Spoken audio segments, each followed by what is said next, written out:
জুলাই শহীদ দিবস ঘিরে নিরাপত্তা রক্ষায় গোপালগঞ্জে মোতায়েন করা হয়েছে বিজিবি।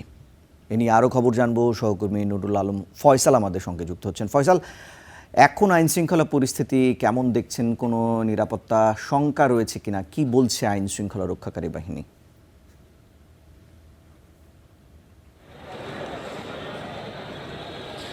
রিশান, আপনি যেমনটি বলছিলেন যে নিরাপত্তা ব্যবস্থা কেমন রয়েছে, নিরাপত্তা ব্যবস্থা স্বাভাবিক রয়েছে। পুলিশ যেটি আমাদেরকে বলছে যে গোপালগঞ্জের সার্বিক আইন শৃঙ্খলা পরিস্থিতি এখন পর্যন্ত তাদের নিয়ন্ত্রণে রয়েছে, কোথাও কোনো বিশৃঙ্খল ঘটনা কিংবা অপ্রীতিকর পরিস্থিতি তৈরি হয়নি। তবে গোপালগঞ্জে এই 16 জুলাই অর্থাৎ 2025 সালের 16 জুলাই এনসিপির পথযাত্রাকে কেন্দ্র করে যেই সংঘর্ষের ঘটনাটি ঘটেছিল আইন শৃঙ্খলা রক্ষাকারী বাহিনীর সাথে আওয়ামী লীগের নেতাকর্মীদের, সেখানে কিন্তু 5 জন নিহতের ঘটনা কিন্তু ঘটে। আসলে সেই ব্যাপক সংঘর্ষের পরে যেই 5 জন নিহত হয়েছিল, তারপরে একাধিক মামলা হয়েছে, প্রায় 13টার মতো মামলা হয়েছিল আমরা জানি, এবং কয়েক হাজার আসামি করা হয়েছিল সেই মামলায়, জ্ঞাত এবং অজ্ঞাত।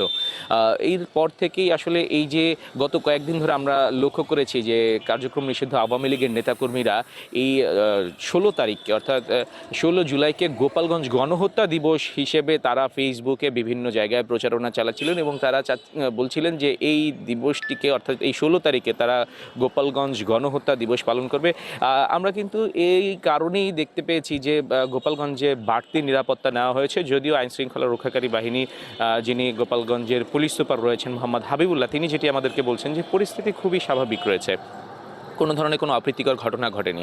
তবে এর মাঝেও আসলে বলা যায় যে কার্যক্রম নিষিদ্ধ আওয়ামী লীগ এবং ছাত্রলীগের নেতাকর্মীরা গত 14 তারিখে কাশিয়ানীতে একটি বড় মিছিল করে। সেখানে আমরা যেটি দেখতে পেয়েছি যে মিছিলের পরে তারা সেখানকার বিএনপির কয়েকজন নেতাকর্মী সেই মিছিলে বাধা দিতে গেলে বিএনপির এক নেতার গাড়ি পুড়িয়ে দেয় এবং সেখানে মারধরের কিছু ঘটনা ঘটে। তারপরে কিন্তু পুলিশ সেখান থেকে 18 জনকে গ্রেফতার করে। এর বাইরেও কয়েক জায়গা থেকেই আসলে কার্যক্রম নিষিদ্ধ আওয়ামী লীগের যাতে কোনো কার্যক্রম তারা করতে না পারে জুলাইকে কেন্দ্র করে, সে কারণে কিন্তু আইন শৃঙ্খলা রক্ষাকারী বাহিনী তারা তাদের টহল এবং নিরাপত্তা জোরদার রেখেছে। বিজিবি টহল দিচ্ছে আমরা যেটি দেখতে পেয়েছি, সেই সাথে আইন শৃঙ্খলা রক্ষাকারী বাহিনী সাদা পোশাক, বিভিন্ন গুরুত্বপূর্ণ পয়েন্টগুলোতে তারা নিরাপত্তার জোরদার রয়েছে।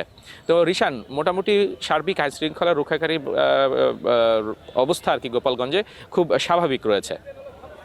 ফয়সাল, আপনাকে ধন্যবাদ।